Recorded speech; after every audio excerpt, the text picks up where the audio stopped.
क्या काम किया। संविधान निर्माता बाबा साहब अम्बेडकर के चरणों में श्रद्धासुमन करता और आज उन तमाम संतों गुरुओं महात्माओं को नमन करता हूं। क्योंकि भारत की धरती है, संतों की धरती है, मुनियों की धरती है, महापुरुषों की धरती है।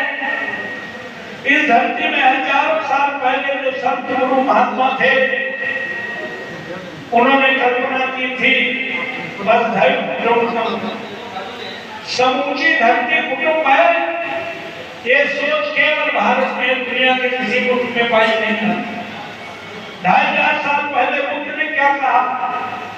सर्वे भवन्तु सुखिनः सर्वे सन्तु निरामयाः सर्वे भद्राणि पश्यन्तु मा कश्चित् दुःखं भोगेत्। कोई दुखी ना रहे। कौन दुखी ना रहे? केवल स्त्री पुरुष ही नहीं, पशु पक्षी नहीं, पेड़ पौधे नहीं, चर अचर गोचर कोई दुखी ना रहे। 2500 साल पहले भगवान बुद्ध ने कल्पना की थी। और बुद्ध से प्रेरणा लेकर बाबा साहब अम्बेडकर ने जब उन्हें पढ़ने का अवसर मिला, संविधान बनाने का अवसर मिला, तो बुद्ध का भारत बनाने के लिए संविधान में एक वोट का अधिकार देकर प्रधान से लेकर प्रधानमंत्री बने और बनाने का अधिकार दिया। अगर इसका सही इम्प्लीमेंटेशन हो जाए तो बुद्ध का भारत बन सकता है।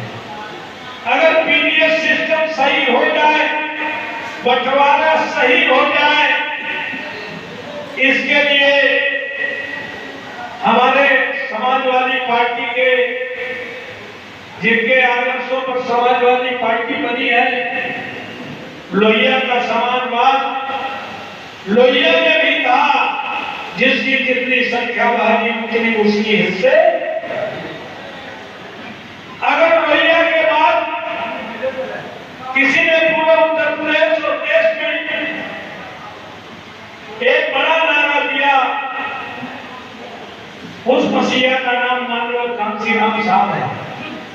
उन्होंने कहा जिसकी जितनी संख्या वाली उसकी उतनी हिस्सेदारी।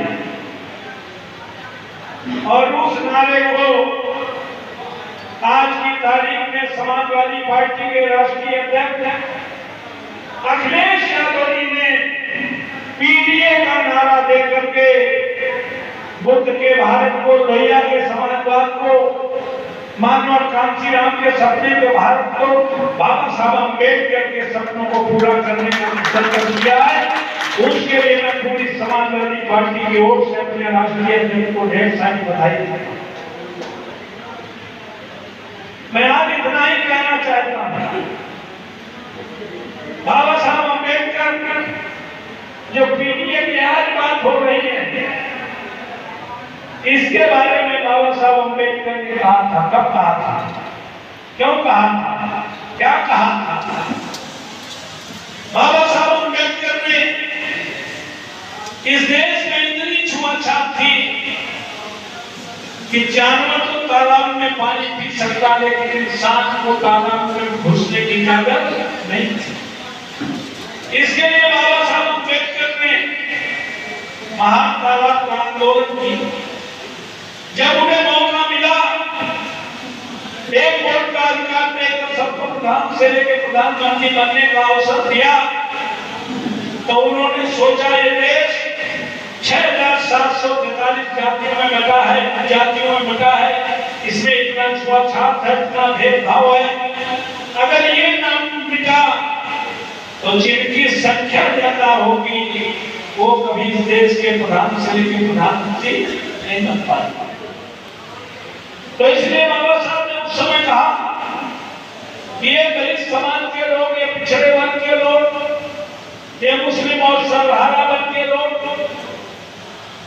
ये आपस में खान पान न करें कोई बात नहीं, आपस में रोटी बेटी का संबंध न करें कोई बात नहीं। जैसे आज और जनपद के समाजवादी पार्टी कार्यालय में संविधान मान स्तंभ की स्थापना के अवसर पर बैठे हैं, ऐसे बैठना शुरू करें।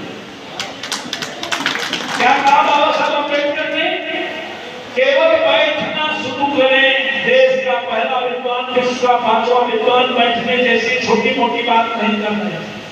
उन्हें पता था कि बैठेंगे तो बातचीत होगी। हमें लगता है 11 बजे से तो लगभग मीटिंग चली रही है, 12 बजे तो शुरू हो ही गई होगी। तमाम लोगों में विचार आए, संविधान के बारे में तमाम लोगों को जानकारी हुई है। समाजवादी पार्टी क्या करना चाहती है और क्या वास्तव में संविधान को खतरा है, इसके लिए आज विचार विमर्श करने का मौका मिला। बाबा साहब ने तो कहा था बैठना शुरू करो। बैठते में जानते थे बैठते ही बात शुरू होगी, बात ज्यादा देर चलेगी तो चाय पानी होगी और बात और ज्यादा देर चलेगी तो सर्वेश बाबू ने हमें बताया समोसा और लड्डू का भी इंतजाम करने का काम किया। बाबा साहब ने कहा बैठना शुरू करो। बैठते बात सुनी, बात चलते चाय पानी हुई, चाय पानी से खाना पानी हो गई। अगर बैठ के लगातार चलती रहे तो ये मतभेद है। चूंकि मेरा अपना मानना है कि जात जैसी कोई चीज है नहीं। मेरी जिंदगी में ये मानना है कि जात जैसी कोई चीज है नहीं, लेकिन जाति है कि जाति ही नहीं। जात जैसी कोई चीज, जाति आप पशु पक्षियों में देख सकते हैं, जाति आप पेड़ पौधों में देख सकते हैं, लेकिन इंसानों में जात जैसी कोई चीज नहीं है।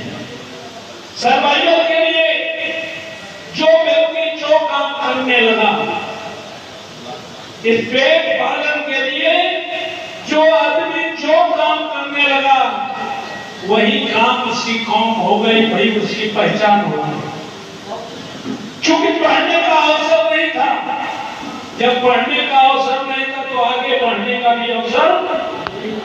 बाबा साहब ने जब पढ़ने का अवसर दिया, संविधान में आरक्षण दिया, संविधान में एक वोट का राइट दिया, तो आज सभी जात धर्म के लोग कहते हैं कि हमारी बिरादरी के मुकाबले प्रतिनिधित्व होना चाहिए। तो इसलिए मैं आप लोगों से कहना चाहता हूं, जात कहां है? जात हम कब देखते हैं?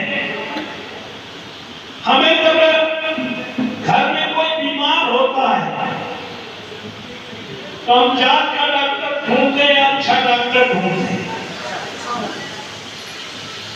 जब हमें अपने बच्चे को स्कूल में दाखिला दिलाना होता है तो हम अच्छा टीचर, अच्छा स्कूल ढूंढते हैं, जात ढूंढते हैं। क्यों भाई? अगर ऑस्ट्रेलिया और भारत का मैच हो रहा हो, ऑस्ट्रेलिया का खिलाड़ी घायल हो जाए और जान बचाने के लिए अगर खून की आवश्यकता पड़े तो खून ऑस्ट्रेलिया से आएगा कि भारत में उसी खून का ढूंढा जाएगा। जब हमें कोई बीमार होता है, खून की जरूरत होती है, तो हम पूछते भैया जो खून हमारे बेटे को चढ़ रहा है, किस बिरादरी का खून है, किस जात का खून है, किस धर्म का खून है? केवल हम ब्लड देते हैं। पूरी धरती पर ब्लड ग्रुप एक है, इसका मतलब इंसान एक है। इसीलिए हजारों साल पहले समूची धरती कुटुंब है, ये सोच इसीलिए तो भारत में आई। लेकिन आज आपके बीच कहना पड़ रहा, संविधान खतरे में तो उस दिन से आया जिस दिन से आदरणीय मोदी जी अस्तित्व में आए, जिस दिन से आरएसएस और भाजपा अस्तित्व में आई। अटल बिहारी वाजपेयी के टाइम में भी गांधी तब थे बसपा में, उस समय भी भारतीय जनता पार्टी ने रचना, संविधान की रचना कर रखी। अभी भी रखा होगा भारतीय जनता पार्टी के पास। उस समय बसपा में हम लोग थे, हमने पूरे प्रदेश और देश के जिला हेडक्वार्टर में बड़े पैमाने पर धरना प्रदर्शन करके विरोध करना शुरू किया। उस विरोध के चलते वो रचना संविधान संस्कृत में नहीं आया। आज साथियों, जो मंशा आरएसएस के बीजेपी के खून में है संविधान बदलने की, बाबा साहब अम्बेडकर भी तो समझे, ये तो इतिहास बदलना चाहते हैं, ये नेहरू को, गांधी को, सबको जगह चाहते थे। इस देश में मोदी एक शासन लाया जिसने एक नया संविधान बनाया। आने वाली पीढ़ी भूल जाएगी संविधान बाबा साहब अम्बेडकर ने बनाया था। इसलिए इन्होंने 400 पार की बात की। ये 400 पार की बात तो इन्होंने चुनाव में की है। हम लोग लंबे समय से संविधान को खतरा को भांपते हुए हमने उत्तर प्रदेश ही नहीं पूरे देश में अगर संविधान बचाने के लिए कोई पहली रैली हुई थी तो कानपुर देहात जनपद मादी मुख्यालय में संविधान दिवस के दिन, संविधान दिवस 26 जनवरी नहीं है, संविधान दिवस 26 नवंबर है।